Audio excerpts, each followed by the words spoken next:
ये अगर किसी को जानकारी नहीं है और नक्शा पास हो गया, नहीं नक्शा पास करके रजिस्ट्रेशन कर, नक्शा पास करने तक तो एक गलती थी, उसका रजिस्ट्रेशन कर दिया, तो जो कंज्यूमर है इस बिहार पर रेरा से रजिस्टर्ड प्रोजेक्ट है, पैसा लगा दिया, तो बेसिकली मैं ये कहूँगा कि वो बेसिकली आप उसको फंसा दिए और RERA becomes party to criminal act, I will put it like this. तो अब अगर ऐसी चीज़ें होती रहेगी तो हम सब ने जजमेंट किया ऐसे माहौल में रेरा के मेंबर्स और चेयरमैन को सख्त जरूरत है ट्रेनिंग की। बहुत बड़ी बात कह रहे हैं आप, कह रहे हैं कि बिहार में रेरा ने ऐसे प्रोजेक्ट को अप्रूव कर दिया जिसका कि नक्शा पास किया हुआ लोकल पंचायत बॉडी का है, जो कि लीगली वैलिड ही नहीं है। नहीं, लूपहोल्स नहीं है, ये कई रेरा के चेयरमैन मेंबर्स कहते हैं उनको पावर की कमी, मुझे लगता है पावर की कमी नहीं है। अगर बहुत ज़्यादा पावर दे दिया जाएगा, अनब्रिटेड पावर दे दिया जाता है तो करप्शन का अड्डा ही बन जाएगा।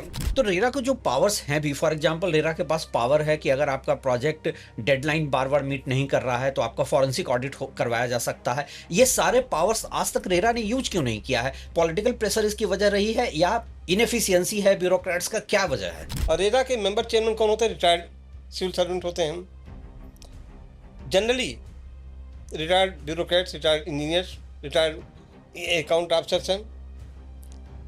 अगर उनसे कोई गलती हो जाती है और उनको ये थ्रेट है कि दे कैन बी सुपरसीडेड, एक गलती के नाते कहीं दूसरी गलती करने के लिए बाध्य तो नहीं हो जाते हैं। क्या रेरा बहुत बिल्डर्स को लेकर लीनियंट नहीं है पेनल्टी लगाने के मामले में? ये सुप्रीम कोर्ट का एक ऑब्जर्वेशन है, जजमेंट नहीं है, तो उस बारे में मैं क्या कहूँ। सुप्रीम कोर्ट का एक ऑब्जर्वेशन आप लोगों ने सुना होगा।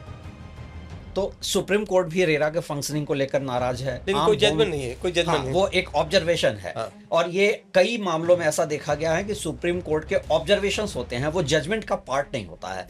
जैसे हम सबने कहा कि रेरा को मैन पावर अपॉइंट करने का पावर नहीं है, उसमें एक किसी को अपॉइंट किया गया और वो कुछ ऑर्डर भी कर रहे थे, तो जो इलीगल आदमी है उसका ऑर्डर करने का पावर कहाँ से मिलता है?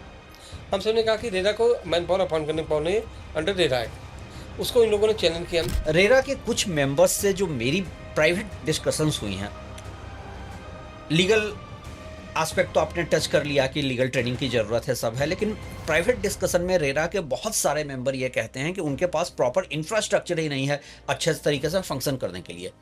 रेरा मेंबर्स का 2 लाख है, 2,50,000 है चेयरमैन का, लेकिन आपको गाड़ी नहीं देगी सरकार, ना मकान देगी। लेकिन अगर कहीं ऐसा नहीं करें पेनाल्टी लगा करके आप गाड़ी यूज़ करने लगे तो basically that is illegal action. Patna municipal corporation पे मैं वापस आता हूँ।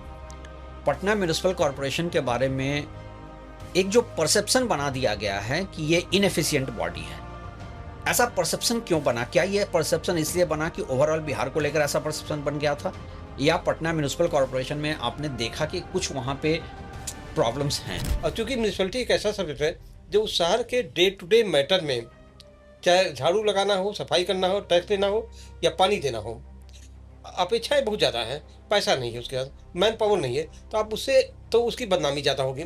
दूसरी तरफ अगर हम ग्लोबली बात करें, हमसे वीकर इकोनॉमी केन्या में नैरोबी जैसा शहर कैसे इतना मेंटेन है? तो प्रॉब्लम सिर्फ बजट की है या पूरा एक overall mindset ecosystem sub level पर काम करने ये की गवर्नेंस की प्रॉब्लम है। मेरे पहले मंत्री थे राम माली साहब, आई rate him very good. Jaipal Reddy साहब के साथ ही थे, मैंने काम नहीं किया, वो अर्बन में थे, मैं हाउसिंग में कुमारी सलजा थी। जयपाल रेड्डी साहब का भी विजन बहुत ही अच्छा था। जगमोहन साहब का मॉडल दूसरा था। जगमोहन साहब का मॉडल ये था कि हम डेवलप करेंगे, लेकिन इंक्लूसिव डेवलपमेंट का कंसेप्ट जब तक नहीं होगा तब तक वो डेवलपमेंट होगा नहीं।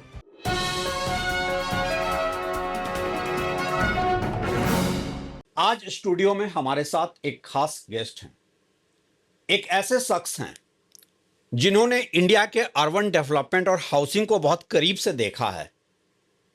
ये हैं सुनील कुमार सिंह, 1983 बैच के आईएएस अधिकारी रहे हैं। देश में रेरा पॉलिसी को ड्राफ्ट करने में इनका एक बहुत बड़ा रोल रहा है। पटना म्यूनिसिपल कॉरपोरेशन के एडमिनिस्ट्रेटर भी रहे हैं, जिसके लिए इनको इंटरनेशनल रिकॉग्निशन भी मिला है। आज हम इनसे समझने की कोशिश करेंगे कि आखिर इंडिया के हाउसिंग में प्रॉब्लम क्या है, इंडिया के अर्बन डेवलपमेंट के मॉडल में प्रॉब्लम क्या है, और सबसे जरूरी बात ये कि आखिर रेरा इस देश में सक्सेस स्टोरी क्यों नहीं बन सका। सर, स्वागत है आपका। सबसे पहला सवाल मेरा आपसे ये होगा, और मैं सीधे पॉइंट पर आकर पूछता हूं कि इंडिया का जो पूरा अर्बन मॉडल है उसकी प्रॉब्लम क्या है? हम ग्लोबल सिटीज की तरह क्यों नहीं बन सकते हैं? धन्यवाद रवि जी।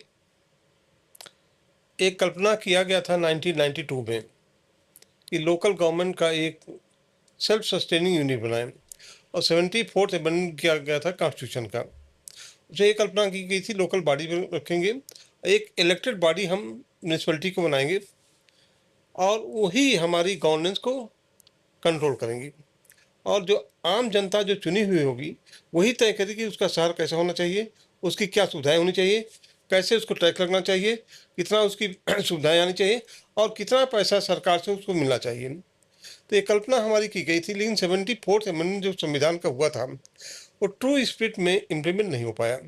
अगर वो ट्रू स्पिरिट में इम्प्लीमेंट हो गया होता तो मुझे लगता है अर्बन प्रॉब्लम काफ़ी हद तक सॉल्व हो गया होता। मैं बताना चाहूँगा कि संविधान जब अमेंड किया गया तो एक 12वीं सूची बनाई गई जिसमें 18 सब्जेक्ट अपेक्षा किया गई म्यूनसिपलिटी को ये सब्जेक्ट दे दिए जाएँ। ज़्यादातर राज्य सरकारों ने, क्योंकि म्यूनसिपलिटी स्टेट का सब्जेक्ट है, ज़्यादातर राज्य सरकारों ने वो सभी सब्जेक्ट ट्रांसफ़र कर दिए। लेकिन सब्जेक्ट तो ट्रांसफ़र कर दिया, लेकिन बेसिक चीज़ जो जरूरत थी उसके लिए जो पैसा चाहिए, फंक्शनरी चाहिए, मैन पावर चाहिए, ये उस हद तक उनको नहीं दिया गया है। इस नाते म्यूनसिपलिटी जिस हद तक सक्सीड करना चाहिए सक्सीड नहीं कर। तो बेसिक जो फ्लॉ हुआ अर्बन गवर्नेंस का प्रॉपर्ली जो 74th कॉन्स्टिट्यूशन जो अमेंडमेंट हुआ है उसका ट्रू स्पिरिट में इम्प्लीमेंट नहीं हुआ, तो मुझे लगता है मेन रीजन यह है। इम्प्लीमेंट नहीं होने के पीछे फाइनेंस म्यूनिसपैलिटी तक नहीं पहुंचने देना एक प्रॉब्लम रही, या पावर सेंटर उनको नहीं बनने दिया गया? चूक कहां पर हुई है? मेन मुझे लगता है अन्य बातों के अलावा म्यूनिसपैलिटी को जो अपेक्षा की गई थी पावर सेंटर बनाया जाए, और जो डेमोक्रेटिक डिसेंट्रलाइजेशन का इच्छा थी संविधान की, उसको ट्रू स्पिरिट में जो गवर्नमेंट सभी स्तर की गवर्नमेंट उसको शायद इम्प्लीमेंट नहीं कर पाई। आपका खुद का एक एक्सपीरियंस रहा है म्युनिसिपल कॉरपोरेशन के साथ भी। आप पटना म्युनिसिपल कॉरपोरेशन के एडमिनिस्ट्रेटर रहे हैं। आमतौर पर यह परसेप्शन बना है कि पटना म्युनिसिपल कॉरपोरेशन बहुत अच्छे से फंक्शन नहीं करता है, लेकिन आपके काम को इंटरनेशनली रिकॉग्नाइज लिया गया था। आखिर क्या प्रॉब्लम? दो लेवल पर ये मेरा सवाल है। पहला यह है, पटना म्युनिसिपल कॉरपोरेशन की प्रॉब्लम क्या थी और आपने उसको कैसे एड्रेस किया था?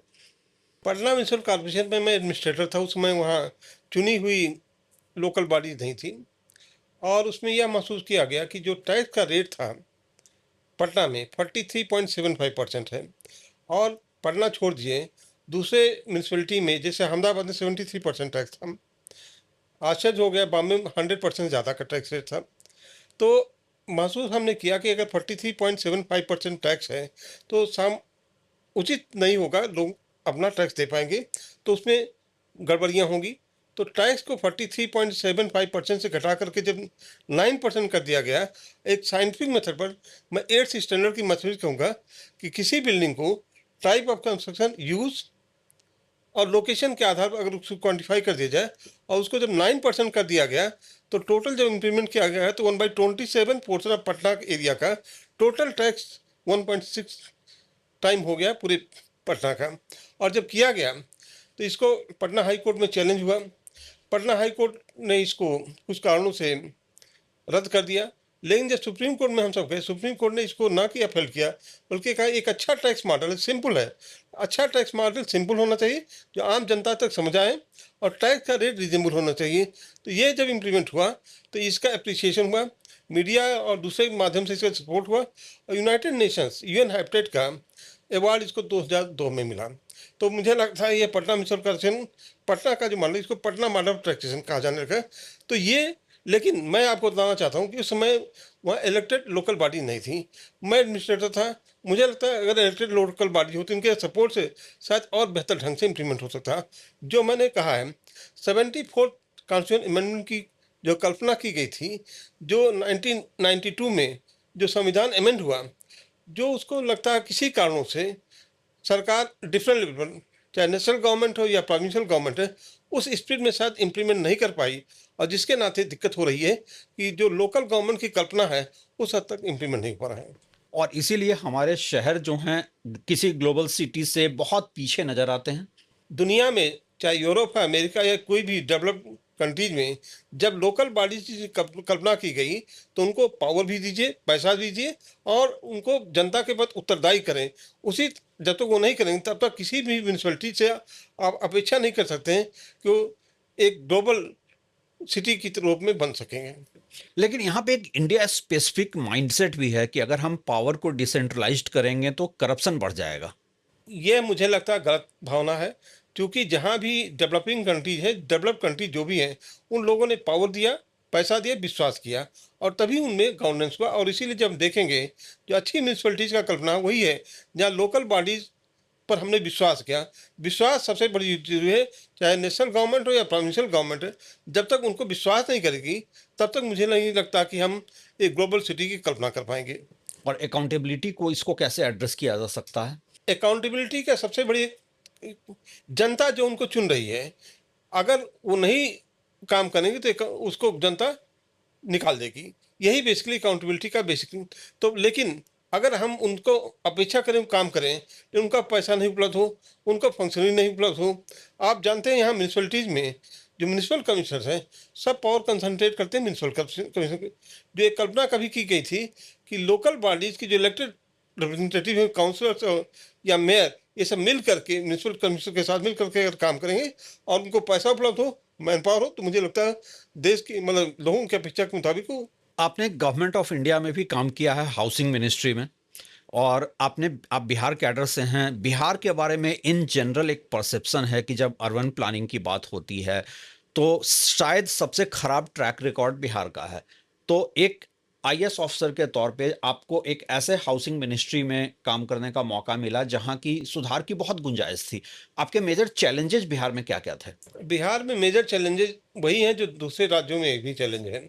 बेसिक चैलेंज यही है कि जिस तरह का मैन पावर उपलब्ध होना चाहिए म्यूनसिपैलिटीज को और जिस तरह का पैसा उपलब्ध होना चाहिए वो शायद नहीं है। और ये समस्या केवल बिहार की नहीं, इसलिए बिहार को आइडेंटिफाई करना उचित नहीं होगा।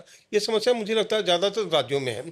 तो ये अगर सुविधाएं और मल्टी लेवल अगर बॉडी नहीं बनाए, जैसे डेवलपमेंट अथॉरिटीज बन गई, कई जगह विश्वास बोर्ड बन गया या बहुत सारे हाउसिंग बोर्ड बन गए और कामों को फ्रेगमेंट कर दिया।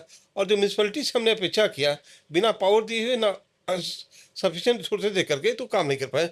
तो मुझे लगता है 74 को स्पिरिट में अगर इम्प्लीमेंट करें तो मुझे लगता है चाहे बिहार हो या अन्य राज्य हो, म्यूनसिपैलिटी को बेहतर तरीके से गवर्न कर सकेंगे। एक और मुद्दा बहुत अहम है कि हर सर पे छत का। जब बात हाउसिंग की होती है तो जितनी गवर्नमेंट एजेंसीज बनाई गई थी जो आम आदमी को घर उपलब्ध करा सके, चाहे दिल्ली में डीडीए हो या मुंबई में महाडा हो, ये फेल कर गई और यहीं से प्राइवेट रियल एस्टेट डेवलपर्स की एंट्री होती है। तो ऐसा क्यों हुआ कि गवर्नमेंट एजेंसीज घर बनाने में सफल नहीं रही? मैं आपको बताना चाहता हूँ, मुझे सौभाग्य मिला 1998 में मैं गवर्नमेंट ऑफ इंडिया में आए थे। मेरे मंत्री थे राम जेठमलानी साहब थे और ये national housing and habitat policy 98 का पहली बार बना। और वो national housing and habitat policy जो थी वो रूरल एंड अर्बन दोनों के लिए था।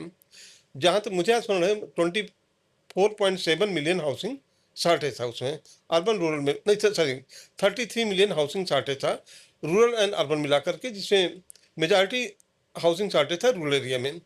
उस समय यह महसूस किया गया कि हाउसिंग बोर्ड, चाहे माडा हो या हाउसिंग बोर्ड है, वही अकेले इसमें काम नहीं कर पाएंगे। पहली बार इंडी हुआ कि प्राइवेट सेक्टर को हम बहुत स्ट्रांगली लाएं और प्राइवेट सेक्टर को ला करके ही हम हाउसिंग की प्रॉब्लम सॉल्व कर सकते हैं। और प्राइवेट सेक्टर के हाउसिंग में लाने के लिए एक बहुत बड़ी समस्या थी, एक अर्बन सीलिंग एक्ट था जो बहुत पहले इमरजेंसी के दौरान लाया गया था। और ये अर्बन सीलिंग एक्ट में केवल 500 स्क्वायर मीटर तक की ज़मीन आप रख सकते थे।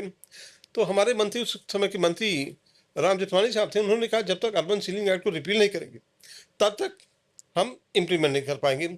और आश्चर्य होगा, मैं आपको बताना चाहता हूँ, अर्बन सीलिंग एक्ट जो लाया गया था इमरजेंसी के दौरान, वो 2 स्टेट लेजिस्लेचर के रिक्वेस्ट पर हुआ था, वो था हरियाणा एंड पंजाब।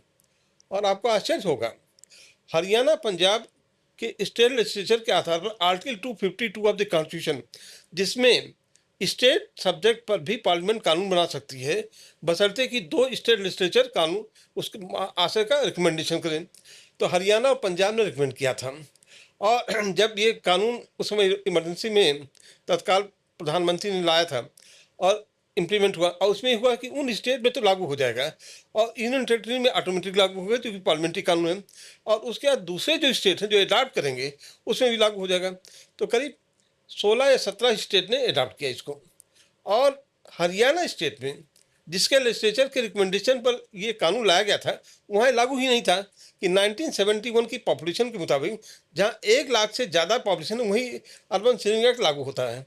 और आपको आश्चर्य होगा 1971 की पॉपुलेशन के आधार पर हरियाणा में कोई ऐसा शहर था ही नहीं जिसकी पॉपुलेशन 1 लाख से ज़्यादा थी।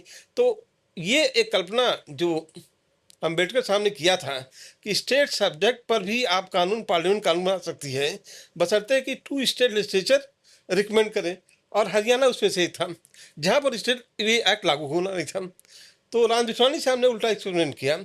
जब 98 में आया तो उन्होंने फिर 2 स्टेट लेजिस्लेचर से रिकमेंडेशन किया और 2 स्टेट लेजिस्लेचर फिर वही थे, हरियाणा और पंजाब।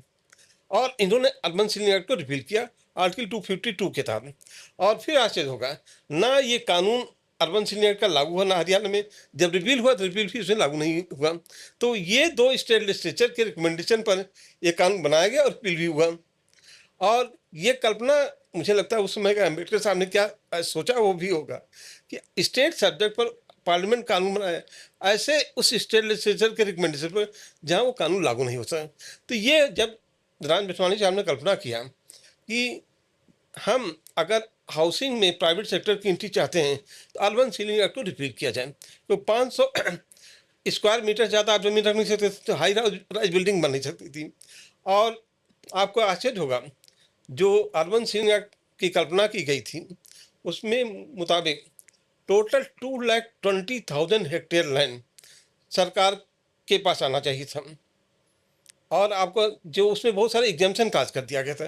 तो 2,20,000 जब सेकेंड स्टेज पर एग्जाम्पशन करके 50,000 हेक्टेयर का आया। एक्चुअल जो आया जमीन वो 19,000 हेक्टेयर ही है और 19,000 हेक्टेयर का जो डिटेल पता लगाया गया उसका लेखा जोखा नहीं मिल पा रहा। इसका अर्बन सीलिंग एक्ट मोटा मोटी ये फेल कर गया था। तो जब ये रिपील हुआ 1998 में तब ये 500 स्क्वायर मीटर की कंडीशन खत्म हो गई। दैट मीन्स कोई ज़्यादा भी ज़मीन रख सकता है, ज़्यादा जमीन रख करके हाई राइज बिल्डिंग यहाँ बना सकते हैं। दैट मीन्स प्राइवेट सेक्टर की एंट्री शुरू हुई। तो 98 का जो अर्बन सीलिंग एक्ट रिपील हुआ वो पहला एंट्री हुआ जहाँ सब प्राइवेट सेक्टर की हाउसिंग सेक्टर में एंट्री की कल्पना की गई। और उसके भी पहले बनता था लेकिन लार्ज स्केल प्राइवेट सेक्टर की एंट्री 1998 में आया। लेकिन 1998 के बाद जो प्राइवेट सेक्टर ने हाउसिंग में कदम रखा और इंडिया के रियल एस्टेट में इतने मैल प्रैक्टिसेज उसके बाद शुरू हुए, तो कहीं ऐसा तो नहीं कि ये प्राइवेट प्लेयर की एंट्री हाउसिंग में जो हुई वो पूरी की पूरी रियल एस्टेट का इकोसिस्टम को खराब कर गया, हाउसिंग के इकोसिस्टम को खराब कर गया? नहीं, सिद्धार्थ साहब ये बात सही है कि प्राइवेट सेक्टर की एंट्री के बाद बहुत सारे मकान बने। लेकिन एक आपको दुर्घटना मालूम होगा 1999 का, जहाँ पर एक मेजर अर्थक्वेक आया था गुजरात में। और मुझे मौका मिला, हमारे तत्कालीन मंत्री जगमोहन साहब थे, उनके साथ भी काम करने का मुझे मौका मिला। वो जब वहाँ गए मुझे भी जाने का मौका मिला। लगा जिस तरह का विभीषिका आई थी गुजरात में, बहुत सारे बिल्डिंग गिरे हुए थे। तो वो आकर के यह बताया कि हम सबको रियल एस्टेट को रेगुलेट करना चाहिए। मैं बहुत यंग अफसर था, मैं डायरेक्टर रैंक का अफसर था। तो उन्होंने कहा इसका रियल एस्टेट को रेगुलेट करना चाहिए। और मुझे थोड़ी लिबर्टी था कि मैं अपनी बात कहने में मुझे संकोच नहीं होता था। मैंने उनसे कहा कि सर रियल एस्टेट एक स्टेट सब्जेक्ट है और आप कैसे आप सेंट्रल गवर्नमेंट रेगुलेट करना चाहती है। इस या तो आर्टिकल 252 जिसमें राम विश्वानी साहब ने अर्बन सीलिंग एक्ट को रिपील किया था या तो उसके तहत कर सकते हैं या आप कर ही नहीं सकते हैं। तो उनके दिमाग में एक आइडिया आया कि नहीं, रियल एस्टेट को रेगुलेट करना है तो एजुकेशन कंकरेंट इसका सब्जेक्ट है। तो उन्होंने कहा एक ड्राफ्ट बना करके हमसे भेजें और एचआरडी मिनिस्ट्री से हम सब कहें कि एजुकेशन के माध्यम से, स्ट्रक्चरल इंजीनियरिंग के एजुकेशन के माध्यम से हम इसको रेगुलेट करें। एक ड्राफ्ट बना करके भेजा गया मिनिस्ट्री ऑफ एचआरडी में। उस समय के मंत्री थे मुरलीधर जोशी साहब, लेकिन वहाँ कोई रिस्पांस नहीं आया। तो मुझे लगता है रियल एस्टेट को रेगुलेट करने की आइडिया, मुझे लगता है मैं 2003 तक गवर्नमेंट ऑफ इंडिया में था और 2003 तक उसमें कोई रिस्पांस नहीं हुआ। उसके बाद मैं स्टेट गवर्नमेंट चला गया, मैं स्टेट बिहार में चला गया, वहाँ भी मैं सेक्रेटरी अर्बन डेवलपमेंट में था। और फिर दोबारा मुझे मौका मिला 2007 में दिल्ली में आने का। तब उस समय मंत्रालय दो भाग में बट गया था, एक मिनिस्ट्री ऑफ अर्बन डेवलपमेंट हो गया था, एक ministry of housing and urban poverty alleviation हो गया था। तो ये जब मैं आया उस समय जयपाल रेड्डी साहब थे अर्बन डेवलपमेंट के मिनिस्टर, और कुमारी शैलजा थी minister of state independent charge housing urban poverty alleviation का। ये बात था कि रियल एस्टेट को रेगुलेट करना चाहिए नहीं करना चाहिए। तो हाउसिंग अर्बन डेवलपमेंट के जो मिनिस्टर थे जयपाल रेड्डी साहब, उनका आइडिया था ना रियल एस्टेट को रेगुलेट करके, और ये स्टेटमेंट उसी पार्लियामेंट में जाता था रियल एस्टेट को रेगुलेट करेंगे। हमारी मंत्री ने मुझसे भी बात किया, मैंने भी उनको सुझाव दिया, हमने कहा इतना क्विकली हम सबको डिसीजन नहीं लेना चाहिए, और रियल एस्टेट को रेगुलेट करना है नहीं करना है इसके बारे में जब तक वाइड लेवल कंसल्टेशन नहीं करें तब तक हमको कोई उत्तर नहीं देना चाहिए।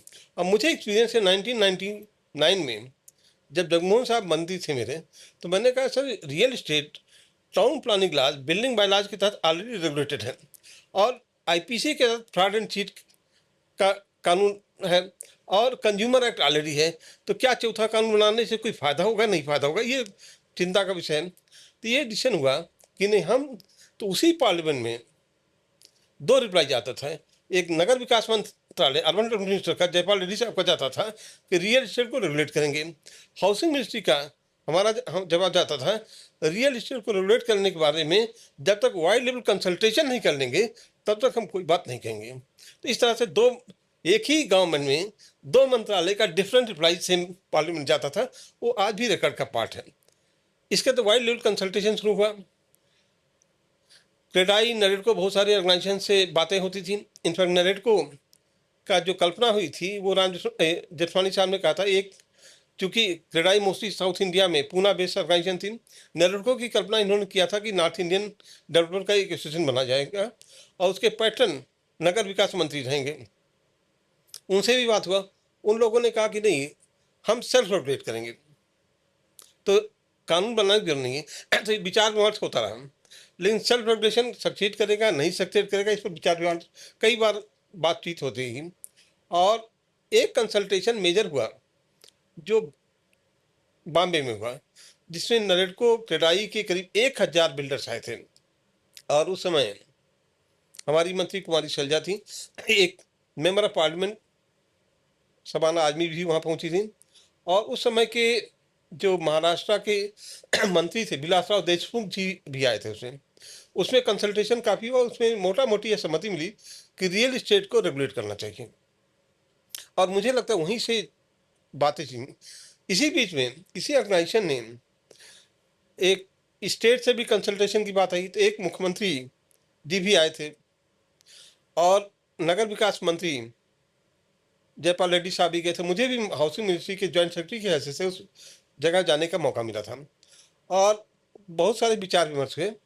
कोई कंक्लूसिव डिसीजन मुझे लगता है, मुझे जो मेरी यादगार था उस मीटिंग का रेजोल्यूशन नहीं था, लेकिन जो बॉम्बे का कंसल्टेशन हुआ उसके बाद हाउसिंग मिनिस्ट्री का विचार हुआ कि रियल इस्टेट को रेगुलेट करना चाहिए। जब रियल इस्टेट को रेगुलेट करने की बात आई तब हुआ कि रेगुलेट सबसे बड़ी चीज़ है कि रेगुलेट कौन करे। ये सब्जेक्ट जो है ना तो अर्बन डेवलपमेंट का सब्जेक्ट है ना हाउसिंग का सब्जेक्ट है, ये बेसिकली सब्जेक्ट है स्टेट सब्जेक्ट है। तो एक विचार आया कि हम एक मॉडल लॉ बना करके भेज दें, और मॉडल लॉ बना कर जब भेज देंगे तो जो स्टेट चाहे उसको अडॉप्ट करे, जो नहीं करना चाहे नहीं करे। लेकिन फिर हुआ कि नहीं रेगुलेट करना है, लेकिन मेरा विचार था जब सब्जेक्ट ही हमारा नहीं है, ना हाउसिंग का है ना अर्बन का, या तो आर्टिकल 252 में हम करें जिसमें दो स्टेट लेजिस्लेचर से रिकमेंडेशन का है तब करें, या मॉडल लॉ बनाएं।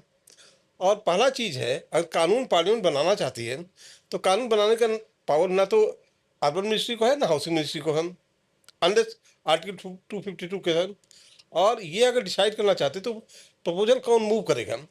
तो हम सब ने एक TCPO से एग्जामिन कराया कि मोस्टली जो लैंड है हाउसिंग के लिए यूज होता है, तो एक प्रपोजल बना करके चाहे एलोकेशन ऑफ सब्जेक्ट जो एलोकेशन होता है गवर्नमेंट ऑफ इंडिया में प्रेसिडेंट करते हैं, तो हमारी मंत्रालय ने एक प्रपोजल बना करके कैबिनेट सेक्रेटरी को भेजा कि साहब ये सब्जेक्ट एलोकेट हो जाना चाहिए हाउसिंग मंत्रालय को। लेकिन आप जानते हैं ऐसे कंट्रोवर्सी मुद्दे पर ना भी कोई डिसीजन होता नहीं, कोई ना तो हाउसिंग को अलॉट हुआ ना रियल इस्टेट को। लेकिन इसी बीच में कुछ ऐसी कारण थी, मुझे लगता है काफ़ी हद तक नोएडा, ग्रेटर नोएडा की समस्या के नाते कहीं से हमारी मंत्री को कुछ सलाह दिया गया, रियल एस्टेट को रेगुलेट करना चाहिए। फिर हम सबका विचार यही था कि जब ये सब्जेक्ट ही हमारा नहीं है, सेंट्रल का सब्जेक्ट ही नहीं है, फिर हम सब ने एक प्रस्ताव बनाकर भेजा लॉ मिनिस्ट्री को, हमारी मंत्रालय से, हाउसिंग मंत्रालय से एक प्रस्ताव बनाकर भेजा गया और ये अपेक्षा किया गया कि लॉ मिनिस्ट्री यही ओपाइन करेगा कि स्टेट सब्जेक्ट है, यहाँ मॉडल लॉ बनाइए या आप छोड़ दीजिए। लेकिन कंट्रेरी टू और बिलीव, जब लॉ मिनिस्ट्री की सलाह आई तो वो था आर्टिकल ये 8 ऑफ द कंकरेंट लिस्ट, जो कंट्रैक्ट है उसके तहत आप कानून बना सकते हैं और वो सेंट्रल पार्लियामेंट को पावर है। तो बेसिकली कंट्रैक्ट वाला जो है ये बेसिक कंज्यूमर सेंट्रिक है और कंज्यूमर एक्ट उसी के तहत बनाया गया है। तो जो एक्ट बना गया है रेरा, वो बेसिकली उसी के तहत बनाया गया है। ये अर्बन एक्ट नहीं है, ये कंज्यूमर एक्ट के तहत बनाया गया है। और इसलिए कभी कभी भ्रांतियां हो जाती हैं कि ये अर्बन एक्ट, ये रेरा एक्ट जो है ये अर्बन एक्ट नहीं है, ये बेसिकली कंज्यूमर सेंट्रिक एक्ट है और ये टिल्टेड है consumer to give justice to the consumer. तो बेसिकली आप ये बातें अगर क्लैरिफाई कर सकेंगे आम जनता तक कि अर्बन एक्ट तो टाउन प्लानिंग एक्ट है, म्यूनिसिपल एक्ट है, वो सब स्टेट सब्जेक्ट हैं और जो नक्शा पास करने का पावर है स्टेट लॉ में ही हो सकता है, म्यूनिसिपल एक्ट में ही हो सकता है। तो कंज्यूमर एक RERA act basically consumer act है और एक कंज्यूमर एक्ट के तहत एक ड्राफ्ट किया गया था। एक स्टेज पर जब ड्राफ्ट किया गया था मॉडल एक्ट के तहत, हम सब ने कंसल्टेशन किया पूरे देश से। आपको आश्चर्य होगा कि करीब 90,000 कमेंट इस देश की जनता ने दिया था। 90,000 कमेंट को एनालाइज करना, क्या उसमें सही है, क्या नहीं सही है, क्या माना जाए, क्या नहीं माना जाए। तो हम सबने एक लॉ फर्म है अमरचंद मंगलदास, उसकी सुविधा लिया। एक हमारी मिनिस्ट्री में एक लॉ के अच्छे आदमी से नागेंद्र गोयल जी, उनकी सलाह मदद लिया। और हडको के हमारे 2 अफसर थे, जयपाल और राजेश गोयल, उनकी मदद लेकर के हमने सब 90,000 जो ऑब्जर्वेशन आए थे उसकी एनालाइज करके ड्राफ्ट तैयार किया है। लेकिन इसी बीच में जब सलाह आ गया लॉ मिनिस्ट्री का कि 8 आप कंकरेंट लिस्ट बनाइए, तो हम सब ने नया ड्राफ्ट बना करके उसको बनाया और फिर कैबिनेट के अप्रूवल के बाद राज्यसभा में इसको इंट्रोड्यूस हुआ। राज्यसभा में इंट्रोड्यूस इसलिए होता है, अगर लोकसभा में इंट्रोड्यूस होता तो लोकसभा के रिजोल्यूशन के साथ नाम बिल फिर खत्म हो जाता है। तो राज्यसभा में नाम राज्यसभा परमानेंट बॉडी है, तो राज्यसभा में इसको इंट्रोड्यूस किया गया और जिससे कि कभी ये ख़त्म नहीं होगा। और 2012 तक मैं मिनिस्ट्री ऑफ हाउसिंग में था और उसके बाद मैं पेट्रोलियम मिनिस्ट्री में इंडियन ऑयल कॉर्पोरेशन में सीबीओ की हैसियत चला गया। फिर मुझे उसके बारे में 12 से जो बिल पास हुआ 2016 तक, उसमें मैं पार्टी नहीं था। 2016 में ये कानून पास हो गया और मुझे फिर एक मौका मिला 2019 में, जब मैं भारत सरकार में बिहार सरकार से भारतीय प्रशासनिक सेवा से रिटायर किया, तो मुझे बिहार सरकार ने मौका दिया। और चूंकि real estate appellate tribunal Bihar में कॉन्स्टिट्यूट हो गया था, तो क्योंकि chief justice of Patna high court के रिकमेंडेशन पर नामली राज्य सरकार अपॉइंट करती है, उस समय के जो चीफ जस्टिस थे उनकी सलाह पर बिहार सरकार ने मुझे member administrative and technical real estate appellate tribunal का रूप में काम करने का मौका मिला। तो 2019 से 2024 तक, 24 मई 2024 तक मैं ट्रिब्यूनल के रूप में 5 साल तक काम किया। मैं आपके बिहार के एक्सपीरियंस पे आने के पहले कुछ चीज़ें यहाँ पर अपने ऑडियंस के अंडरस्टैंडिंग के लिए क्लियर करना चाहता हूँ। कहीं ऐसा तो नहीं कि रेरा को लेकर जो इनिशियल इंटर मिनिस्टेरियल हेजिटेशन था वो बदल गया क्योंकि पब्लिक प्रेशर बहुत बढ़ गया था, बिल्डरों को लेकर के आम जनता का जो रुख बन गया था, इतने सारे लोगों के साथ चीटिंग हुई थी, उसका प्रेशर पॉलिटिकल क्लास पे तो नहीं था? मुझे लगता है आपकी बात से मैं सहमत हूँ। कहीं से पॉलिटिकल प्रेशर शायद बहुत ज़्यादा था, जिसके तहत मुझे तुरंत जानकारी नहीं है, लेकिन मुझे मेरी मंत्री की तरफ से सलाह दिया गया कि कानून बनाना है और मुझे लगता है पॉलिटिकल लेवल पर कहीं सलाह मेरी मंत्री को भी मिला होगा, जिसके नाते मैंने बिल बना, मतलब एक सलाह लेने के लिए लॉ मिनिस्ट्री बनाया। लॉ मिनिस्ट्री से सलाह आया कि इस तरह से आप कानून बना सकते हैं। तो मुझे लगता है जो बिल्डर्स का बहुत सारा प्रेशर था, जिसके या बहुत सारे जो दिक्कतें हो रही थी आम जनता को, जिसके नाते हो सकता है उस समय की पॉलिटिकल गवर्नमेंट को संभवतः कुछ प्रेशर रहा होगा, जिसके नाते कानून बनाने की आवश्यकता महसूस हुई। तो मैं जानकारी 2012 तक जानता हूँ, लेकिन पास हुआ 2016 में, लेकिन ड्राफ्ट बन करके तैयार हो गया था, इंट्रोड्यूस हो गया था। लेकिन ये भी सच है कि इसी हेजिटेशन में और फिर जल्दी से बिल को पास करने में रेरा उतना पावरफुल एक्ट नहीं बन पाया जितने बनने की जरूरत थी, या फिर जितने हम ग्लोबली मैच्योर्ड मार्केट्स में देखते हैं उतना पावरफुल बिल ये नहीं बन पाया? नहीं, सिन्हा साहब, मैं इस बात से सहमत नहीं हूँ कि रेरा उतना उचित बिल नहीं है। बिल प्रॉपर है। बिल के इम्प्लीमेंटेशन में कहीं ना कहीं कुछ दिक्कतें हुई है, और दिक्कतों की जो मेरा एप्रीहेंशन में 1999 में कहा था कि कहीं 3 एक्ट ऑलरेडी हैं। आईपीसी है, कंज्यूमर एक्ट है और म्यूनिसिपल एक्ट है। तो 3 एक्ट सफिशिएंट है रेगुलेटर के लिए। म्यूनिसिपल एक्ट है, कंज्यूमर प्रोटेक्शन के कंज्यूमर एक्ट है, और फ्रॉड चीट के प्रोटेक्शन के लिए आईपीसी है। उस समय का आईपीसी, अब नया कानून बन गया है। ये मुझे लगता है इम्प्लीमेंट करने में कुछ दिक्कतें आई, और दिक्कतें की अप्रीहेंशन हालांकि 1999 में मैंने फाइल में लिखा था कि ऐसा ना हो कि एक नया कानून ला करके वो भी कहीं कोई दिक्कतों का सामना ना कर, यह दिक्कत ना बन जाए। कुछ दिक्कतें आने लगी, और उसका भी क्योंकि 5 साल का मुझे ट्रिब्यूनल में काम करने का मौका मिला, तो रेरा के काम करने का देखने का मौका मुझे मिला, और जो उसको देखा उसके आधार पर मैं आपको कह सकता हूँ कि 2-3 चीज़ दिक्कतें आई, वो मैं आपसे शेयर कर सकूँगा। जरूर। पहला, कि रेरा के मेंबर्स और चेयरमैन स्टेट गवर्नमेंट अपॉइंट करती है, और उसके लिए कमेटी है, chief justice of that high court या कोई जज की चेयरमैनशिप में कमेटी होती है जिसकी रिकमेंडेशन पर ये गवर्नमेंट अपॉइंट करती है। Majority of the member chairman are civil servants including some engineers etcetera. और रेरा और ट्रिब्यूनल में एक अंदर समझिए, ट्रिब्यूनल रेरा का एफिलिएट बॉडी है, but RERA can be superseded. ये शायद बहुत सारे लोगों जानकारी नहीं है। RERA can be superseded and ad hoc chairman can be appointed. तो ये वर्ड जो रेरा कैन बी सुपरसीडेड और होना भी चाहिए। और रेरा के मेंबर चेयरमैन कौन होते हैं? रिटायर्ड सिविल सर्वेंट होते हैं, generally retired bureaucrats, retired engineers, retired account officers हैं। अगर उनसे कोई गलती हो जाती है और उनको ये थ्रेट है कि देयर कैन बी सुपरसीडेड, एक गलती के नाते कहीं दूसरी गलती करने के लिए बाध्य तो नहीं हो जाते हैं। मैं आपको बताऊं, जिस ट्रिब्यूनल में मैं काम किया पटना में, 3 एक्ट हो। मैंने कहा रेरा कंज्यूमर एक्ट है, लेकिन म्यूनिसिपल एक्ट कौन से है? Apartment ownership act, municipal act, town planning act. तो रेरा के मेंबर्स को इन तीनों कानून की जानकारी होनी चाहिए। बिहार या ज़्यादातर राज्यों में पंचायतों को नक्शा पास करने का पावर नहीं है।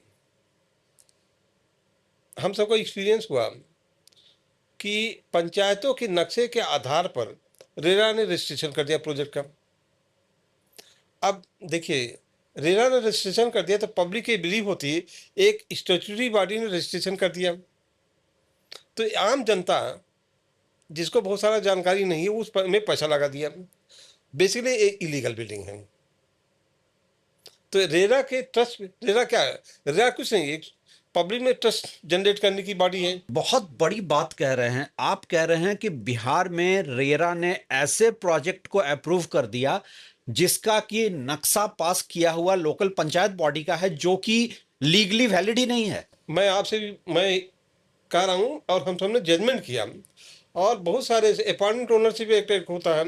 ये अगर किसी को जानकारी नहीं है और नक्शा पास हो गया, नहीं, नक्शा पास करके रजिस्ट्रेशन कर, नक्शा पास करने तक तो एक गलती थी, उसका रजिस्ट्रेशन कर दिया, तो जो कंज्यूमर है इस बिहार पर रेरा से रजिस्टर्ड प्रोजेक्ट है, पैसा लगा दिया, तो बेसिकली मैं ये कहूँगा कि वो बेसिकली आप उसको फंसा दिए, और RERA becomes party to criminal act. I will put it like this.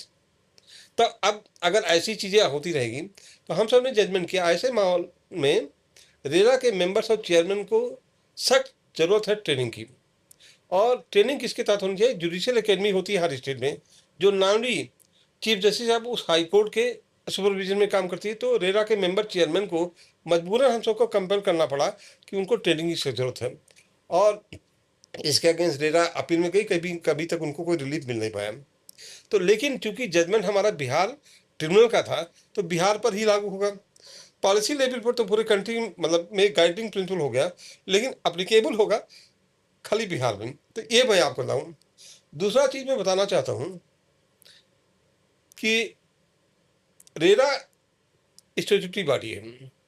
RERA की रिपोर्ट जो है असेंबली में ले होना चाहिए।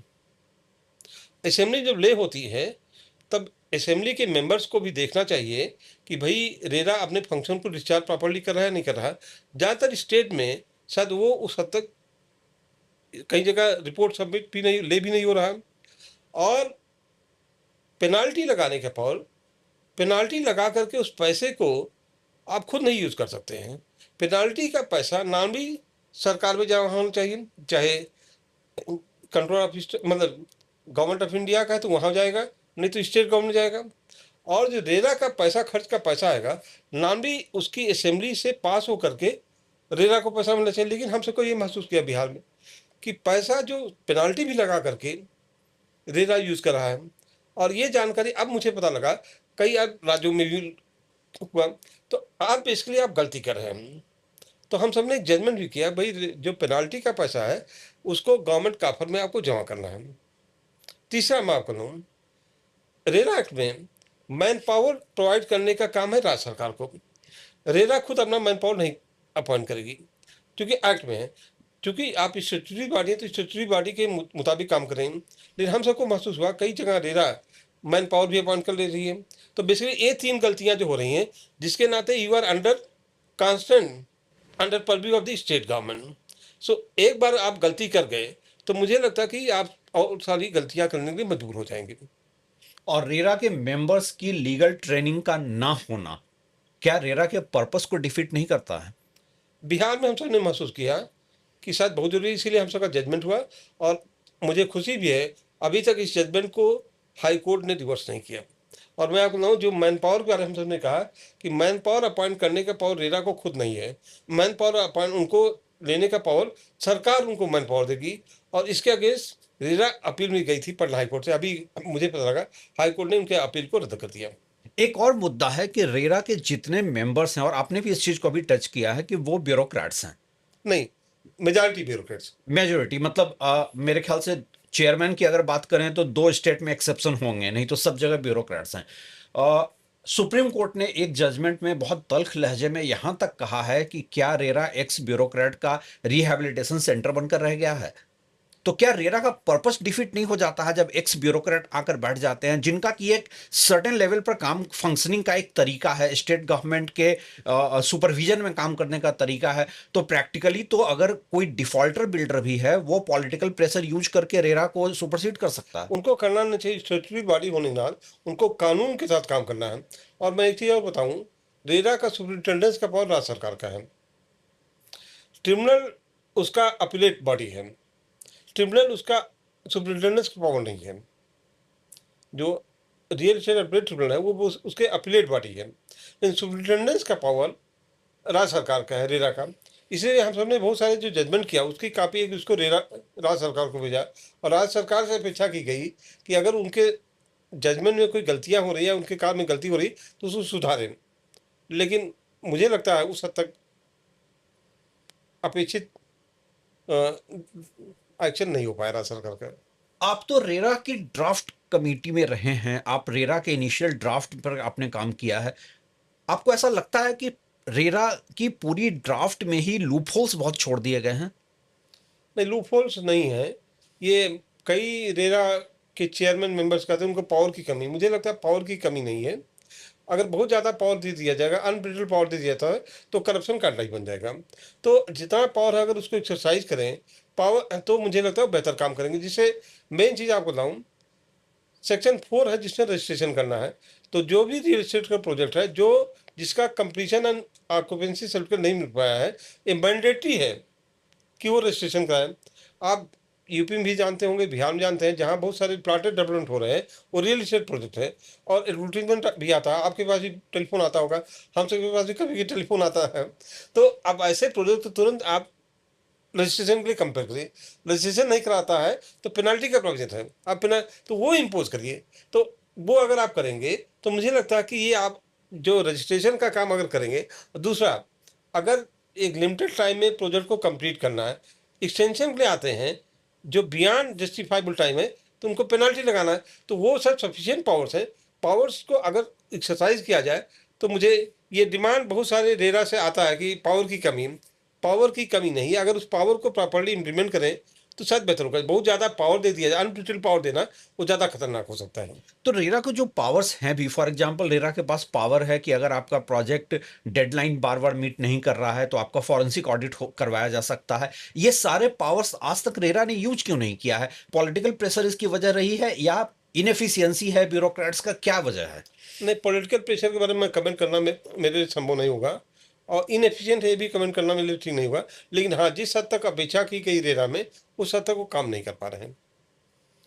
आप एक ऐसे स्टेट कैडर से हैं जहां सबसे ज्यादा कंप्लेंट्स रहते हैं। एक बिहार को लेकर परसेप्शन बन गया है कि यहाँ पे पूरी ब्यूरोक्रेसी जो है इनफेक्टिव है। आपका बिहार गवर्नमेंट के साथ एक्सपीरियंस कैसा रहा?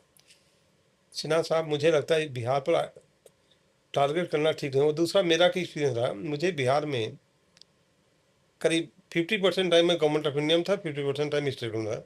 बिहार गवर्नमेंट में मुझे कोई भी कभी इंटरफेरेंस नहीं हुआ, और बिहार गवर्नमेंट इतनी फ्रीडम थी मुझे, जो मैं लिखना चाहता था, मैं विचार देना चाहता था, मुझे लिखने में कभी कोई दिक्कत नहीं, ना कोई प्रेशर हुआ। हाँ, ट्रांसफर पोस्टिंग तो नेचुरली आप डिमांड नहीं करते मुझे इस जगह पोस्टिंग हो जाए या उस जगह पोस्टिंग है। तो मुझे लगता है बिहार गवर्नमेंट ने, मैं 1984 में बिहार गया, मैं 83 बैच का हूँ। 84 से लेकर के मैं 1919 में मैं बिहार से रिटायर किया। उसके बाद 5 साल बिहार ट्रिब्यूनल था।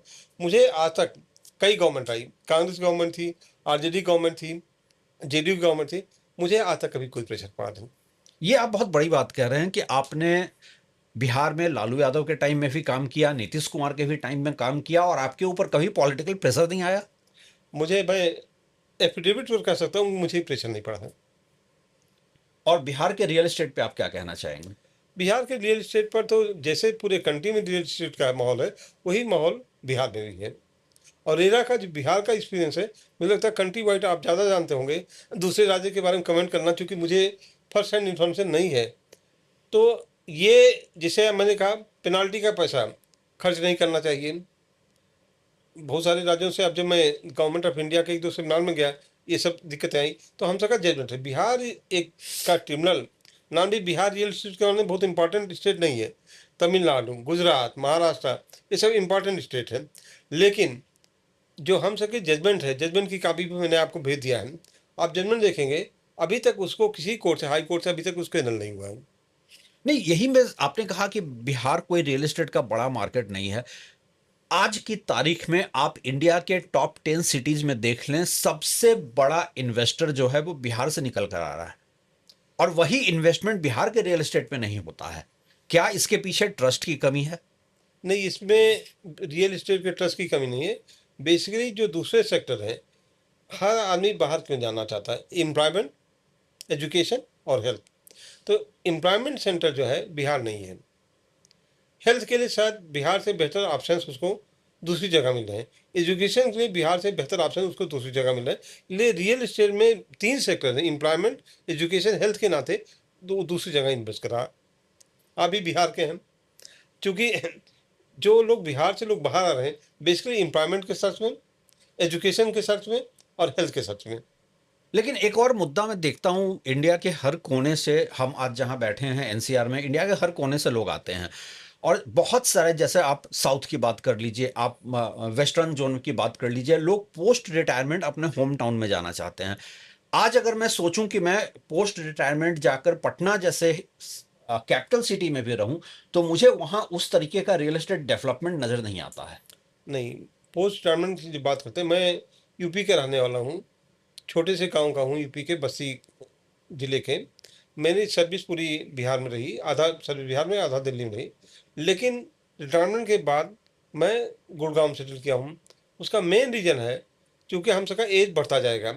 हेल्थ की सुविधाएं शायद हमारे लिए दिल्ली में बेहतर है कंपेयर टू बिहार, इसलिए हेल्थ की तलाश में। एजुकेशन, हम सबके बच्चे पढ़ लिख कर बाहर चले गए, तो हेल्थ के लिए हम क्योंकि आए हैं, हेल्थ में शायद हम सबको बेहतर सुविधाएं मिल पाएगी। इसलिए अगर वो शायद सुविधा रहती तो हो सकता है रियल इस्टेट में हम वहाँ इन्वेस्ट करते हैं।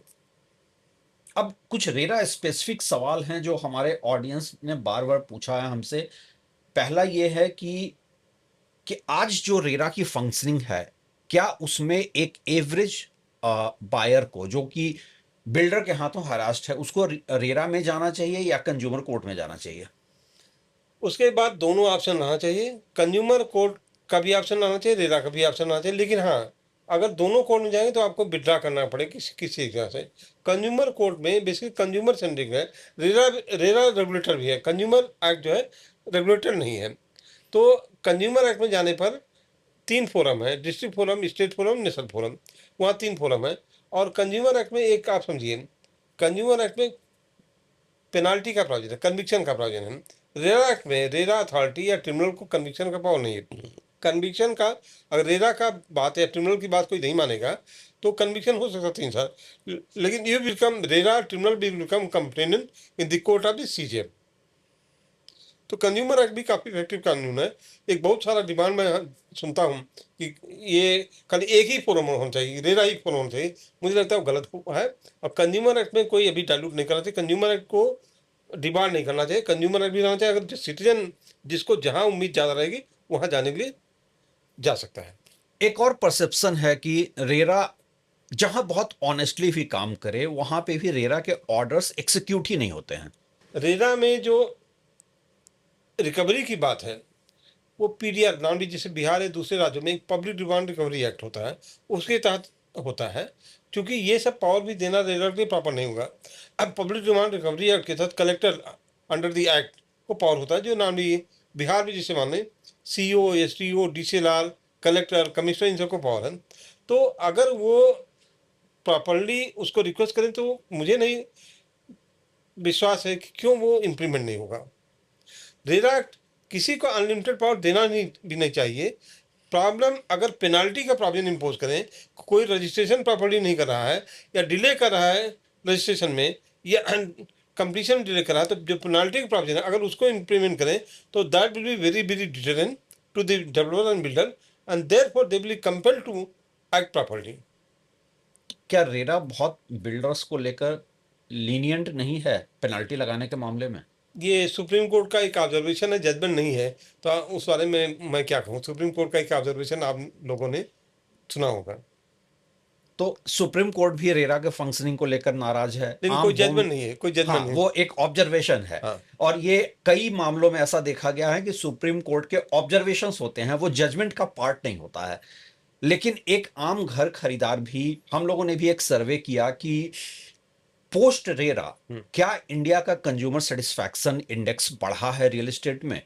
और जवाब मिला कि आज भी हर 10 में से 8 घर खरीदार परेशान है। तो क्या पूरा रेरा का पर्पस डिफीट नहीं हो गया है? अगर ये आपका सर्वे रिपोर्ट है कि 8 लोग सेटिस्फाइड नहीं है, तो ये टाइम हैज कम जहाँ पर एक माहौल क्रिएट करने की जरूरत है कि रेरा की फंक्शनिंग को कैसे और बेहतर किया जाए, ना कि एक्ट इम्प्लीमेंट करने की। रेरा में एक्ट में जो प्रोविजन उसको प्रॉपरली इम्प्लीमेंट करने की। और बार बार एक्ट अगर अमेंड करने की बात करेंगे तो कहीं ये डर नहीं हो कि जो रेरा में ऑलरेडी प्रोविजन उसको और कहीं डाइल्यूट ना कर दिया जाए।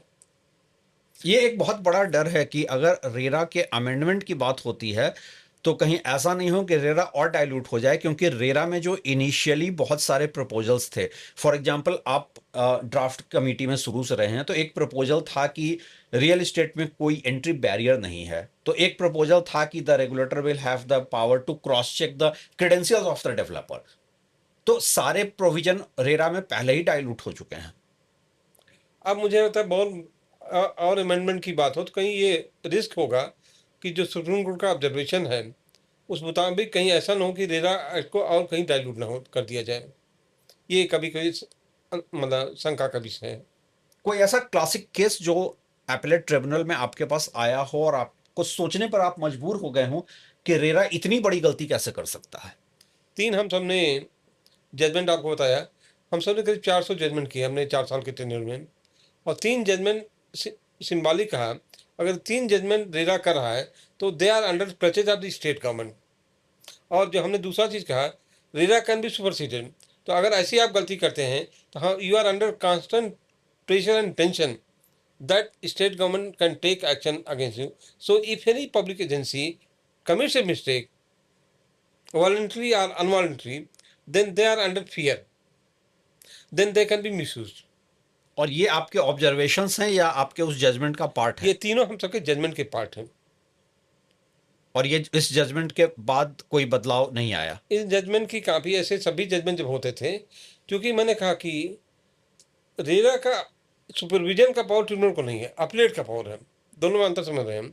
तो हम सब ने जजमेंट की काफ़ी जो हम सब ने महसूस किया कि रेरा मस्ट इम्प्रूव, तो इन जजमेंट की काफ़ी हम सब ने स्टेट गवर्नमेंट को भी देखा और अपेक्षा किया गया जब स्टेट गवर्नमेंट को जाती है उसके सेक्रेटरी, मंत्री या even cabinet, they will take effective action to correct the data.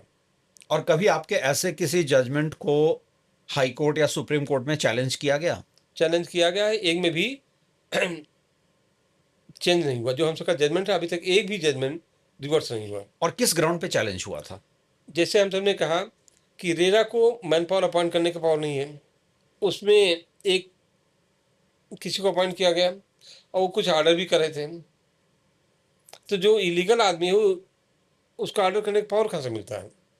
हम सब ने कहा कि रेरा को मैन पावर अपॉइंट करने का पावर नहीं है अंडर रेरा एक्ट। उसको इन लोगों ने चैलेंज किया। अभी आने के पहले मुझे लगता है 2-4 दिन पहले पता लगा कि हाई कोर्ट ने जो अपील में गए थे उसको रद्द कर दिया।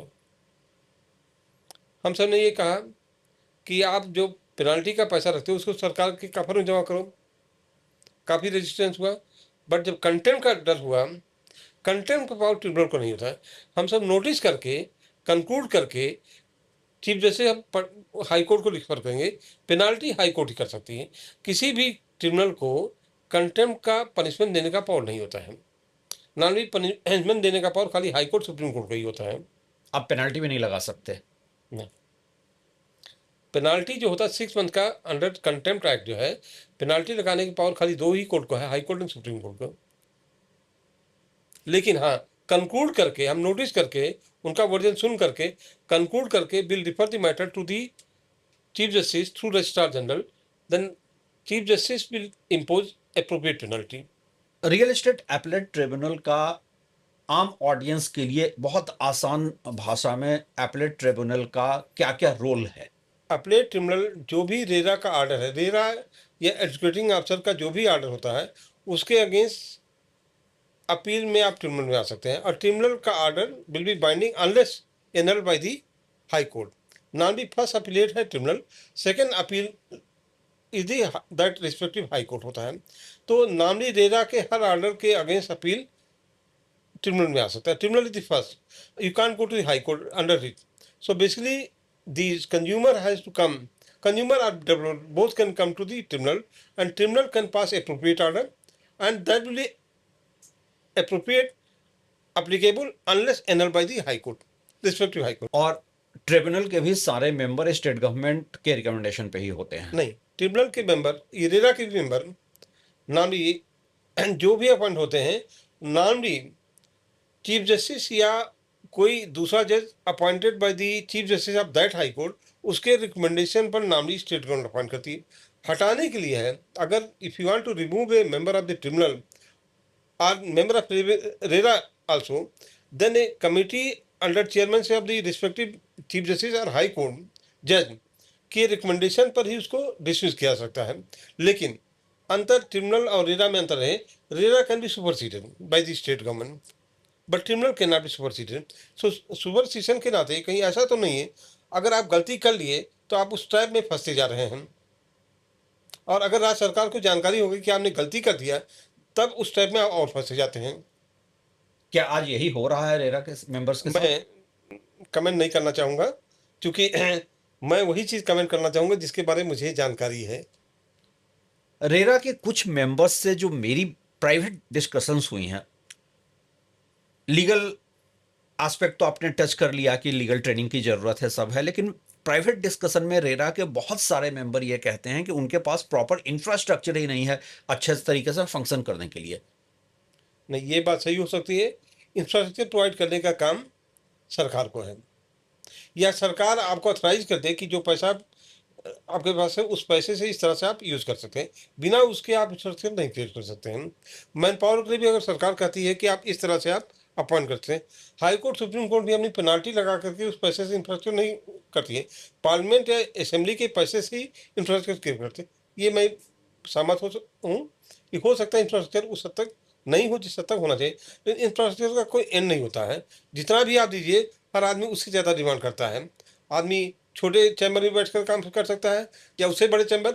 आप ये मत अपेक्षा कीजिए कि आप रेरा के मेंबर या चेयरमैन या ट्रिब्यूनल के मेंबर चेयरमैन हो गए हैं तो आपको इस तरह का आपको फोरम होना चाहिए, इस तरह का ऑफिस होना चाहिए। आपको जो काम करना पहले वो काम करिए, तब सरकार से अपेक्षा करिए कि हमें ये सुविधा दीजिए। मुझे आपको जानकारी मैं दे दूं कि रेरा मेंबर्स और ट्रिब्यूनल के मेंबर्स हैं। बिहार का एग्जाम्पल दूं, बिहार में ट्रिब्यूनल के चेयरमैन मेंबर का chairman normally retired high court जज होते हैं, तो उनकी टर्म्स कंडीशन हुई थी जो हाई कोर्ट की जज की वही टर्म्स कंडीशन आती है। मेंबर में था चेयरमैन बोर्ड रखूँ तो वही थी last salary down pension. RERA members का 2 लाख है, 2,50,000 है चेयरमैन का, लेकिन आपको गाड़ी नहीं देगी सरकार, ना मकान देगी। लेकिन अगर कहीं ऐसा नहीं करें पेनाल्टी लगा करके आप गाड़ी यूज करने लगे तो basically that is illegal action. और ऐसा हो रहा है। अब मैं कह रहा हूँ, मैं स्टेट का नाम मैं नहीं देना चाहूँगा हाँ, लेकिन चलिए किसी भी स्टेट में ऐसा हो रहा है। कि ठीक है, मतलब आप ऑन रिकॉर्ड इसको नहीं रख रहे हैं, लेकिन सच यही है, ये बात छुपी हुई किसी से नहीं है कि रेरा के मेंबर्स बहुत सारे केसेस में अपने पावर का मिसयूज भी कर रहे हैं। और रेरा को लेकर आपका कोई सजेशन है कि रेरा को इम्प्रूव कैसे किया जाए? देखिए, ये सवाल मैं इसलिए भी कर रहा हूं कि अक्सर लोग कहते हैं कि देखिए रेरा को क्रिटिसाइज करना आसान है, लेकिन रेरा को इम्प्रूव कैसे किया जाए? इम्प्रूव करने का तरीका ये है अपलेट ट्रिब्यूनल को अगर सुप्रिटेंडेंस का पावर उस एक्ट में दे दिया जाए तो हो सकता है कुछ इम्प्रूव हो जाए। दूसरा, जो नॉर्मली रेरा के एनुअल रिपोर्ट जो है असेंबली काउंसिल में ले होना है, तो असेंबली काउंसिल में जब ले होती है तो वहाँ मेंबर्स को डिबेट करना चाहिए, उसको डिस्कस करना चाहिए। पास करने के अलावा पास नहीं करना, उनको ले रिपोर्ट, जब रिपोर्ट ले होती है काउंसिल के मेंबर और चेयरमैन जो है नाम भी पब्लिक है, तो उनके पास बहुत सारा फीडबैक आता है, तो अपने फीडबैक उस असेंबली काउंसिल में दे सकते हैं। अमेंड तो नहीं कर, असेंबली काउंसिल एक्ट को अमेंड नहीं कर सकती, पार्लियामेंट्री एक्ट है। तो अगर फीडबैक देंगे तो हो सकता है रेरा कुछ इंप्रूव करेंगे। और आज ऐसा लगता है कि स्टेट गवर्नमेंट के लेवल पे रेरा को प्रॉपर मॉनिटर भी नहीं किया जा रहा है, उसकी रिपोर्ट्स भी नहीं देखी जा रही है कि रेरा फंक्शन कैसे कर रहा है। मैं साहब आपकी बात से सहमत हूँ। पटना म्यूनिसिपल कॉरपोरेशन पे मैं वापस आता हूँ। पटना म्यूनिसिपल कॉरपोरेशन के बारे में एक जो परसेप्शन बना दिया गया है कि ये इनएफिशिएंट बॉडी है, ऐसा परसेप्शन क्यों बना? क्या ये परसेप्शन इसलिए बना कि ओवरऑल बिहार को लेकर ऐसा परसेप्शन बन गया था, या पटना म्यूनिसिपल कॉरपोरेशन में आपने देखा कि कुछ वहां पे प्रॉब्लम्स हैं? मैंने जो देखा, देखिए म्यूनसिपलिटी में जब तक संविधान अमेंड नहीं हुआ था तो म्यूनसिपलिटी को अपना कुछ टैक्स लगाने का पावर था, कुछ राज्य सरकार से पैसा मिलता था। तो राज्य सरकार जिस हद तक पैसा चाहिए नहीं देती थी, तो एम्प्लॉयज़ की सैलरी नहीं मिल रही है। अगर पटना नगर निगम के स्वीपर, टैक्स कलेक्टर को सैलरी नहीं मिलेगी तो नेचुरली उन्हें कुछ दिक्कतें आएंगी। संविधान जब अमेंड किया गया तो ये प्रावधान किया गया स्टेट फाइनेंस कमीशन का और सेंट्रल फाइनेंस कमीशन का। सेंट्रल फाइनेंस कमीशन का आर्टिकल 283 अमेंड हो गया। 283 में ये दिया गया जो सेंट्रल फाइनेंस कमीशन एक रिकमेंडेशन देगा कि कैसे स्टेट के रिसोर्सेज को कैसे बढ़ाया जाए, जिससे स्टेट फाइनेंस कमीशन जब रिसोर्सेज का डिस्ट्रीब्यूशन करें तो ये उनको ज़्यादा म्यूनसिपलिटी ज़्यादा पैसा मिल जाए। मान लीजिए कोई म्यूनसिपलिटी ARB है, सपोज उसका खर्चा 100 करोड़ का है, उनका अपने रिसोर्सेज 12 करोड़ है, तो 100 माइनस 12 करोड़ कहीं ना कहीं से आना होगा, या तो स्टेट फाइनेंस कमीशन से आए या सेंट्रल फाइनेंस कमीशन से आए। तो अगर उनको सफिशिएंट पैसा मिल जाए। दूसरा, आप मैन पावर अगर नहीं देंगे किसी म्यूनसिपलिटी को, उनको सफिशिएंट इंजीनियर्स नहीं देंगे, उनको क्रिपल करके रखेंगे। अभी बिहार में एक act, municipality state subject, municipality को अमेंड करने का पावर स्टेट लेजिस्लेचर को है। अमेंड करके सभी को म्यूनसिपलिटी के स्टाफ को सेंट्रलाइज कर दिया गया है। आप समझ सकते हैं कि स्वीपर ऑफ दी पटना को ट्रांसफर करेंगे आप कटिहार। आप विश्वास की जो फीलिंग है, इसको फॉर्चुनेटली पटना हाई कोर्ट ने इसको क्वेश्चन कर दी, इस अमेंडमेंट को, जिसके अगेंस्ट राज्य सरकार सुप्रीम कोर्ट गई और सुप्रीम कोर्ट से कोई रिलीफ नहीं मिला फाइव स्टेट कोर्ट को। तो जब आप उसको विश्वास नहीं करेंगे, मैन पावर उसको नहीं देंगे, आप विश्वास पर अगर आप रखेंगे, उसको पैसा नहीं देंगे, तो आप उससे अपेक्षा करें काम करेगा तो संभव नहीं। और चूंकि म्यूनसिपलिटी एक ऐसा सब्जेक्ट है जो उस शहर के डे टू डे मैटर में, चाहे झाड़ू लगाना हो, सफाई करना हो, टैक्स देना हो या पानी देना हो, अपेक्षाएं बहुत ज़्यादा हैं, पैसा नहीं है उसके पास, मैन पावर नहीं है, तो आप उससे तो उसकी बदनामी ज़्यादा होगी। राज्य सरकार के पास सब्जेक्ट क्या है? Law and order, road, law and order state का सब्जेक्ट। तो चूंकि क्वांटिफाइबल तरीके से मेजरमेंट नहीं हो पाता है, जबकि म्यूनसिपलिटी का जो सब्जेक्ट है, चाहे सफाई हो, पानी हो, ड्रेनेज हो, सीवरेज है, वो मेजरेबल हो जाए, जहाँ हर सिटीजन कमेंट करने के लिए कॉम्पिटेंट है। लेकिन ये जाने बिना कि म्यूनसिपलिटी के पास पैसा कितना मिला, कितना मैन पावर मिला, तो बेसिक समस्या है। और ये समस्या केवल पटना की नहीं, पूरे देश के लिए ये है। और चाहे कुछ म्यूनसिपलिटी बहुत अच्छी हालत में, बॉम्बे म्यूनसिपल कॉर्पोरेशन के पास पैसा काफ़ी है, मैन पावर भी ज़्यादा है, और वहाँ एक नया कंसेप्ट लाया था मेयर इन काउंसिल का, हालांकि वहाँ भी सक्सेस नहीं कर पाए। तो जब आप विश्वास, बेसिकली म्यूनसिपलिटी या पंचायतों का जो कंसेप्ट है, उनको विश्वास आप करिए। और ये जो high level government, high level government कौन सी है? State government and national government. वो हाई लेवल के गवर्नमेंट, स्टेट गवर्नमेंट या लेजिस्लेचर जिसको आप कहिए, उनका काम मतलब म्यूनसिपलिटी काम नहीं करती। यदि विश्वास आप जब नहीं करोगे तो काम कैसे करेंगे? उनको पैसा नहीं दोगे कैसे काम करेंगे? उनको मैन पावर नहीं दोगे कैसे काम करेंगे? तो बेसिकली म्यूनसिपलिटी, चाहे पटना नगर निगम हो या गया नगर निगम हो या कोई दूसरे नगर निगम हो, अब विश्वास की जो फीलिंग है, और पूरा रिसोर्सेज जो है, पूरा सपोज देश का रिसोर्सेज एक्स है, उसका सर्टेन परसेंटेज जो उस मुताबिक उसको काम दिया गया है, अगर आप उसको नहीं दे पाएंगे तो मुझे लगता है वो फंक्शन नहीं कर पाएगा। नहीं सर, इसी से जुड़ा एक पहलू है। देखिए, आप जो कह रहे हैं कि इंडिया की म्यूनिसिपैलिटीज के पास बजट की एक प्रॉब्लम है, लेकिन मुंबई का एग्जाम्पल भी हमारे सामने है जहां इतना बजट सरप्लस है, लेकिन वहां की सड़कों की आप हालत देखिए। दूसरी तरफ अगर हम ग्लोबली बात करें, हमसे वीकर इकोनॉमी केन्या में नैरोबी जैसा शहर कैसे इतना मेंटेन है?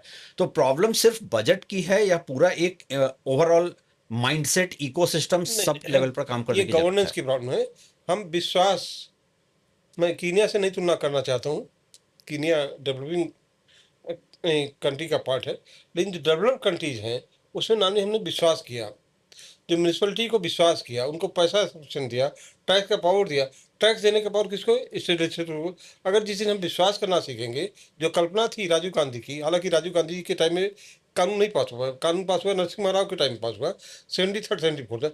अगर वो ट्रू स्पिरिट में इम्प्लीमेंट हो जाता तो मुझे लगता है म्यूनसिपलिटी फंक्शन उसी तरीके से करती जैसे वेस्टर्न वर्ल्ड में कर सकती है। और अकाउंटेबिलिटी कैसे फिक्स होती है उसमें? अकाउंटेबिलिटी सब फिक्स होगी अगर हम उनको ये विश्वास करेंगे, उनके जो इलेक्टेड लोग होंगे, काउंसलर जो होंगे, अगर वो नहीं परफॉर्म कर पाएंगे, अगले 5 साल के बाद वो हटा देंगे, या हम इम्पीचमेंट का प्रोविजन रख सकते हैं, रिमूवल का प्रोविजन ला सकते हैं। लेकिन जब तक उनको आप पावर नहीं देंगे, पैसा नहीं देंगे, मैन पावर नहीं देंगे, विश्वास, सबसे बड़ी चीज़ विश्वास। हम क्यों नहीं पावर देना चाहते, क्यों नहीं मैन पावर देना चाहते हैं? क्योंकि हम उनको विश्वास नहीं करना चाहते हैं। इसी से जुड़ा एक और पहलू है, चूंकि प्राइवेट रियल एस्टेट डेवलपमेंट आज की एक रियलिटी है, तो बहुत सारे शहरों में जो है लीज मॉडल पे घर बन रहे हैं। बहुत सारे शहरों में बिल्डर्स को फ्री होल्ड दिया जा रहा है।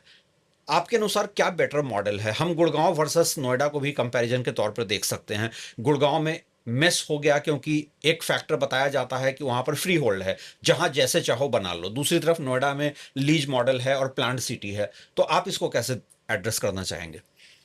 ये बहुत ही डिबेटेबल पॉइंट है, गुड़गांव वर्सेस नोएडा। गुड़गांव में लैंड एक्वायर हो गया, एक्वायर होने के बाद इंफ्रास्ट्रक्चर डेवलप करके हमने विकसित किया, लीज पर लैंड दे दिया, और नाम भी लीज पर रहेगा 33 ईयर, 66 ईयर, 90 ईयर, लेकिन लीज का रिन्यूअल होता रहेगा। एक मॉडल है गुड़गांव का मॉडल, जहाँ किसानों से जमीन लोगों ने परचेज किया और डेवलप कर दिया, फिर इंफ्रास्ट्रक्चर बाद में म्यूनसिपलिटी डेवलप करेगी। ये मैं एक्सपीरियंस बताऊँ, लीज में दिक्कत यह है, कभी कोई सरकार ऐसा ना आ जाए जिसको पैसे कमी आ जाएगी, लीज का अमाउंट काफ़ी बढ़ा दें। तो हमने मकान बना कर रखा है और फिर हम क्या करेंगे, हमारे पास पैसा नहीं है। ये मॉडल बिहार में फेस किया गया, जहाँ पर लीज अमाउंट काफ़ी बढ़ा दिया गया, तो काफ़ी दिक्कतें हो रही है। एक मॉडल गुड़गांव का है, जहाँ पर किसानों ने ज़मीन परचेज किया, डेवलपमेंट नक्शा पास करके बना दिया, और बाद में ड्रेनेज सीवरेज बना है, तो ड्रेनेज सीवरेज शायद नोएडा से खराब ही है। लेकिन एक ऑब्जर्वेशन आपने कोर्ट का देखा होगा कि यहाँ कोई लोकल बॉडी नहीं है। आप संविधान अगर देखेंगे, संविधान में जब एमेंड किया जा रहा था कॉन्स्टिट्यूशन, तो देन एमपी होते थे बीजू पटनायक साहब ने। उन्होंने कहा था कि कोई ऐसा भी टाउन हो सकता है जहाँ बहुत अच्छी सुविधाएं हों, तो वहाँ पर इलेक्टेड बॉडी की जरूरत नहीं है। उन्होंने एग्जाम्पल दिया जमशेदपुर का। तो गवर्नर ऑफ द स्टेट को पावर दिया गया कि कोई एरिया को इंडस्ट्रियल एरिया डिक्लेयर कर सकते हैं, वहाँ कोई लोकल बॉडी नहीं होगी। तो ये एक ही टाउन हुआ है जमशेदपुर, जहाँ पर उस समय के बिहार गवर्नमेंट ने और ये बीजू पटनायक साहब की सलाह पर पार्लियामेंट में प्रोविजन किया गया है कॉन्स्टिट्यूशन में, उसका साथ कोई दूसरा नहीं हुआ। लेकिन जमशेदपुर में कोई लोकल बॉडी नहीं। इन जमशेदपुर के बाहर आप देखेंगे तो वहाँ भी स्लम एरिया है। स्लम को इम्प्रूव करने का टाउन, इंडस्ट्रियल टाउन के जो मैनेजर्स हैं, शायद उनके दिमाग में उतना नहीं आएगा। अगर इलेक्टेड बॉडी होती तो आप जो नोएडा, ग्रेटर नोएडा की बात करें, नोएडा, ग्रेटर नोएडा का भी आपने कुछ ऑब्जर्वेशन अभी कोर्ट का देखा होगा, यहाँ कोई इलेक्टेड बॉडी नहीं है।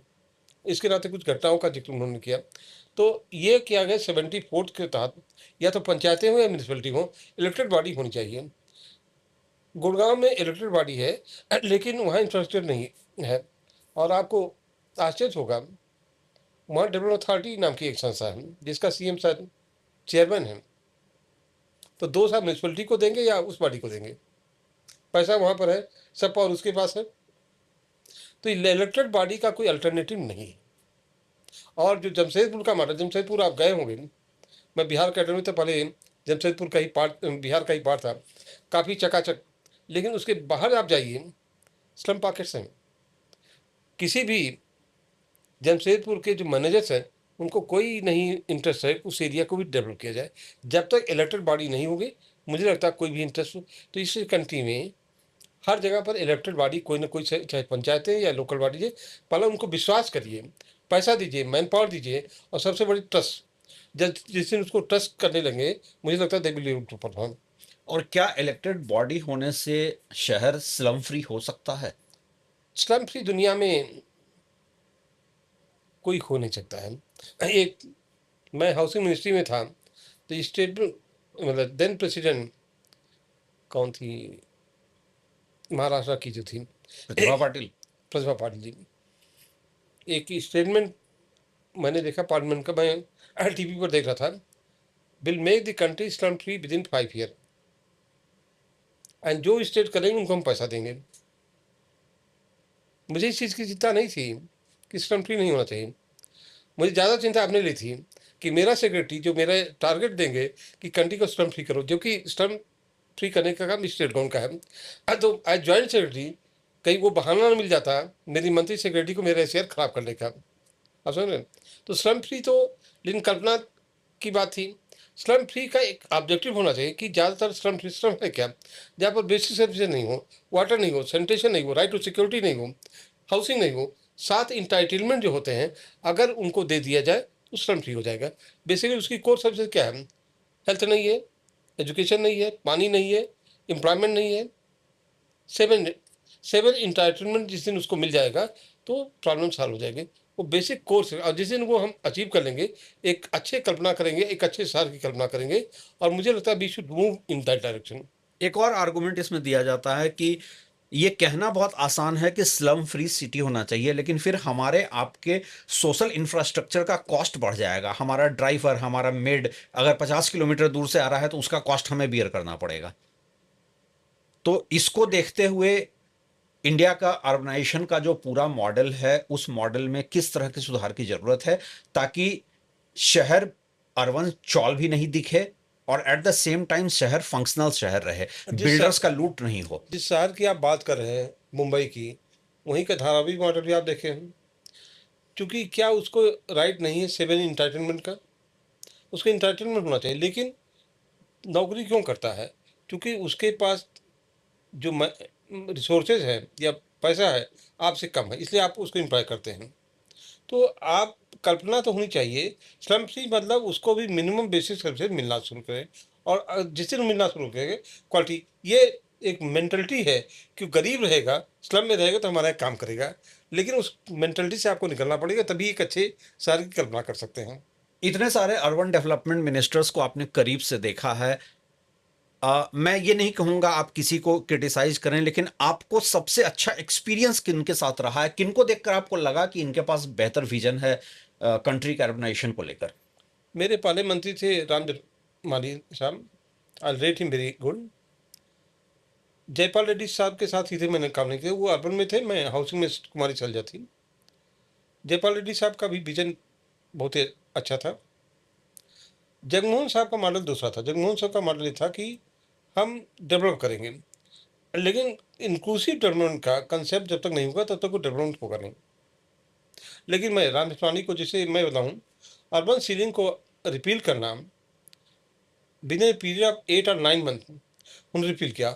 और जिस तरीके से इंदिरा गांधी ने अर्बन सीलिंग एक्ट को लाई थी, उसी प्रोविजन के तहत उन्होंने रिपील किया आर्टिकल 252 में, उसी हरियाणा पंजाब के रिकमेंडेशन पर।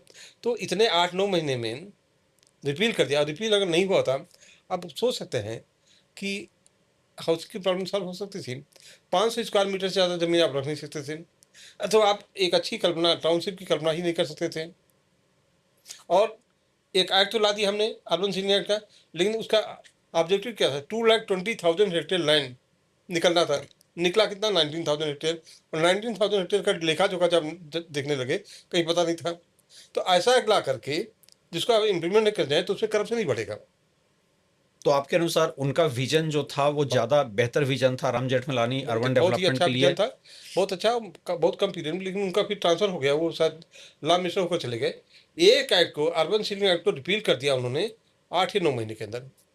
मतलब रिपील करने प्रॉब्लम तो पार्लियामेंट में ले जाना, पास कराना, स्टैंडिंग कमेटी में जाता है, स्टैंडिंग कमेटी को नॉमिनी सेक्रेटरी स्टैंडिंग कमेटी जाते हैं, लेकिन बहुत कम टाइम में it was his vision. Of course not only Ram Chandra Sahab, उनको सपोर्ट रहा होगा शायद उस समय के प्राइम मिनिस्टर वाजपेयी जी से भी सपोर्ट रहा होगा, लेकिन हम तो चूंकि जूनियर लेवल थे डॉक्टर, तो ये उन्हीं का विजन था।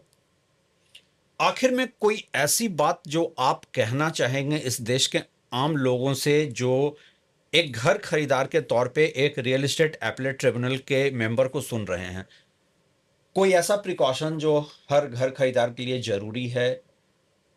पहला, ये काम रेरा का था। रेरा को रजिस्ट्रेशन का मतलब सर्टिफिकेट हो जाता है कि मोटा मोटी प्राइमा फेसी चीज़ें ठीक है। और रेरा को देखना चाहिए था प्रॉपर्ली नक्शा पास है। और जो प्रिकॉशन है वो रेरा ने कर दिया। रेरा अगर रजिस्ट्रेशन कर दिया तो trust, basically RERA trust generate करता है, लेकिन अगर रेरा गलती करा तो वो भी क्रिमिनल एक्ट कर रहा है, मैं ये कहना चाहता हूँ।